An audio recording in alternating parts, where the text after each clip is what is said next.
we go. Member from Guelph. Honored to speak in favor of Bill 220. I appreciate the extra 5 seconds that the member from Ottawa South provided. Speaker, one of the main reasons I got involved in politics was to improve and strengthen our democracy.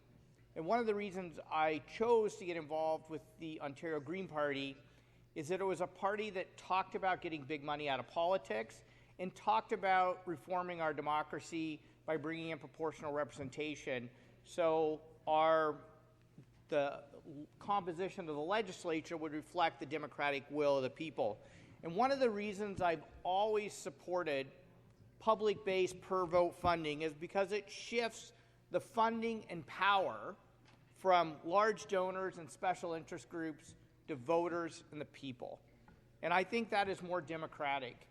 And I think we only have to look south of the border to see the corrosive effects that big money has in politics.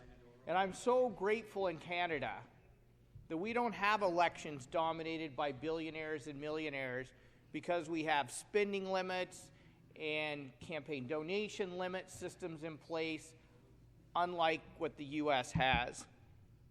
But I also want to say that I listened to the radio this morning, one of the radio shows where I'm on one of the panels, and the panelists were speaking negatively about this particular bill.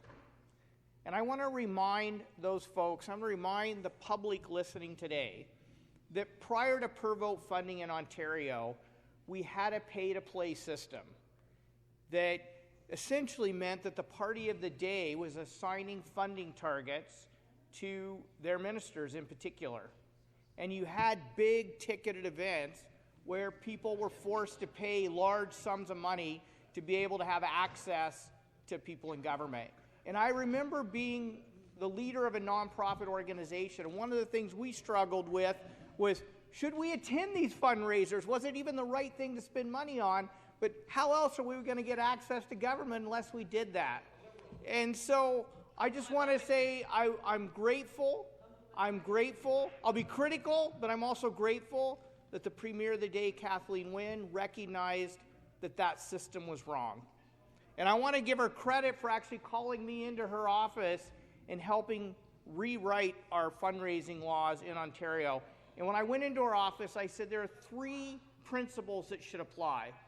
First of all, we should eliminate corporate and union donations to political parties in this province, because people should donate to politics, and politicians serve people, not special interests, corporate interests.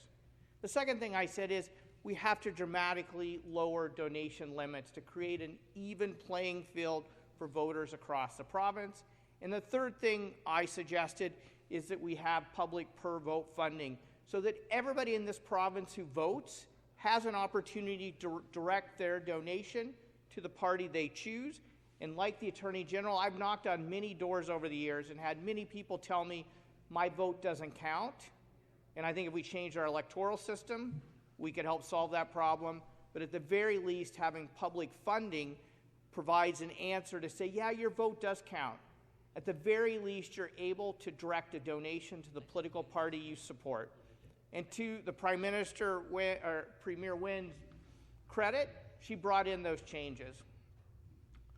I want to say that it heartens me to hear all parties saying they're going to support this legislation.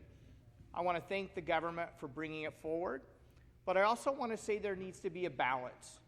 I believe that political parties should fundraise. I think fundraising should be a part of our democratic system. It's an opportunity for people to make a contribution to the party they support. But I also want to say when this government first took office, donation limits were $1,200. You could do $1,200 to a candidate, $1,200 to a riding association, and $1,200 to a political party for a total of $3,600. They changed that and raised it to $1,650, which, if you do across all 3, is a total of $4,960. Today, they've raised it to $3,375, meaning that a single individual can donate over $10,000 to a political party, directing it to a candidate, a riding association, and the central party. I think that balance is off. I think that balance is allowing big money to have a disproportionate impact in our politics. I think that's bad for democracy, and I would encourage the government to rebalance the way donation limits are set.